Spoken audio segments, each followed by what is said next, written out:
তোমার সব কথা আমি রাখবো, যদি তুমি আমার একটি কথা রাখো। কি কথা ভাবি?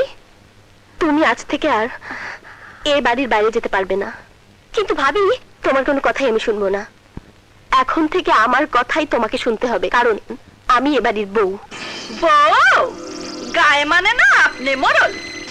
এখন তোকে ওর কথা শুনতে হবে, আমাকে ওর কথা শুনতে হবে, তোর বাপকে ওর কথা শুনতে হবে। এসব আপনি কি বলছেন মা? খবরদার, তুমি আমাকে মা বলবে না। আর একটি কথা মন দিয়ে শুনে রাখো, শ্বশুর বাড়িতে বউ যতটুকু অধিকার নিয়ে থাকে ঠিক ততটুকু অধিকার খাটাতে চেষ্টা করবে, তার বেশি নয়। রুবি আমার মেয়ে, ওকে শাসন করতে হয় আমি করব। তুমি তোমার ওই ময়লা নাক গলাবে না।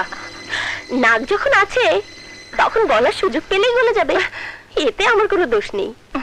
যা দোষ ওই নাকের। কোনো অন্যায় অবিচারের গন্ধ নাকে ঢুকলেই নাকটা বাঁকা হয়ে যায়। তবে হ্যাঁ, আবার স্নেহ আদর পেলেও নাকের মাথা নিচু হয়ে যায়, যদি আপনি আমাকে আপনার মেয়ের মতো বুকে টেনে নেন। এই বুকটা রিতার জন্য খালি পড়ে আছে, তোর মতো ছোট লোকের জন্য নয়। মা, আমি ছোট লোক নই। তুই ছোট লোক, তোর 14 গোষ্ঠী ছোট লোক। মা, আর একবার যদি ওই কথা বলেন তাহলে। তুমি আমাকে মারবে? মারো মারো।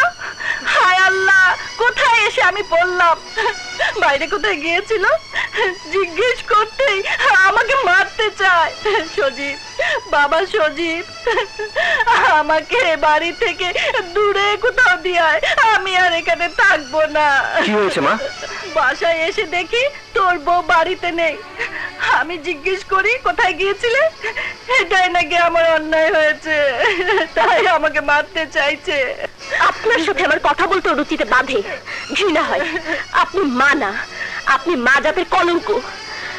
এত মিথ্যে কথা আপনি বলতে পারেন? বর্ষা, তোমার এত বড় সাহস, তুমি আমার মাকে মারতে চাও, তাকে অপমান করো। এসব তুমি কি বলছো সজীব? যা নিজের কানে শুনেছি তাই বলছি। তুমি কোথায় গিয়েছিলে মা তা জিজ্ঞেস করতে পারেন না? তার জন্য মাকে তুমি। ভাইয়া, খবরদার রবি, আমাদের মাঝে তুই কোনো কথা বলতে আসবি না। বর্ষা, তুমি এক্ষুনি মায়ের পা ধরে ক্ষমা চাও, ক্ষমা চাও।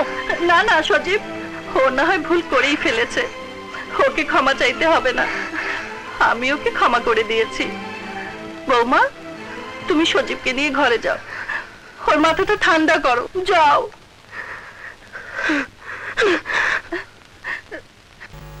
কেন শুধু শুধু আমার জন্য ওর সঙ্গে ঝগড়া করতে গেলি?